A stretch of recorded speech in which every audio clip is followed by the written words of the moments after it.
তো আসলে সামনের চোখ যেতে আরেকটি নতুন একটি জিনিস দেখলাম যে গাছে আসলে বাদাম ধরে আছে। আসলে আমরা দেখি যে গাছে কিভাবে বাদাম ধরে। হ্যাঁ, এই ভাই, বাদাম গাছ কার ভাই?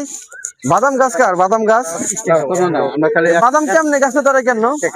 তো এই যে দর্শক দেখতে পাচ্ছেন যে এখানে অভিনব পদ্ধতিতে আসলে বাদাম বিক্রি করছেন তিনি। গাছে বাদাম লাগিয়েছে। হ্যাঁ, আসলে উনার আইডিয়াটা কিন্তু খুবই চমৎকার। যে দেখেন, এখান থেকে লোকজন যাচ্ছে, উনার বাদাম দেখে হঠাৎ করে থেমে যাচ্ছে যে আরে কি হয়েছে এখানে বিষয়টা। তো দেখেন, আচ্ছা বাদাম কত করে? 100 গ্রাম বাদাম কত কত করে দাম? কত? 30 টাকা। তো আসলে এই গাছ থেকে বাদাম পেড়ে খাওয়ার আনন্দটাই অন্যরকম। আসলে তাই। এই দেখেন, গাছ থেকে এখন আমরা বাদাম পেড়ে খাবো। ওই যেমন বলে যে আম গাছ থেকে আম পেড়ে খায়, তারপরে হলো কি যেন কাঁঠাল গাছ থেকে কাঁঠাল পেড়ে খায়। এটা কি গাছ ভাই? এই গাছটা কি? জারুল গাছ। তো আমরা জারুল গাছ থেকে বাদাম পেড়ে খাচ্ছি। ঠিক আছে, তো তাহলে বোঝেন যে এটা আনন্দটা আসলে আরো কত, আর অনেক অনেক বেশি। ঠিক আছে, তো ভাই আমরা একটা বাদাম নিই নাকি ভাই? যারা জারুল গাছ থেকে বাদাম পেড়ে খেতে চান তারা নিয়ে যান, আসেন।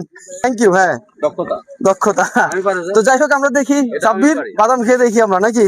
তো আসলে সামনের চোখ যেতে আরেকটি নতুন একটি জিনিস দেখলাম যে গাছে আসলে বাদাম ধরে আছে। আসলে আমরা দেখি যে গাছে কিভাবে বাদাম ধরে। হ্যাঁ, এই ভাই, বাদাম গাছ কার ভাই? বাদাম গাছ কার? বাদাম গাছ বাদাম কেমনে গাছে ধরে কেন?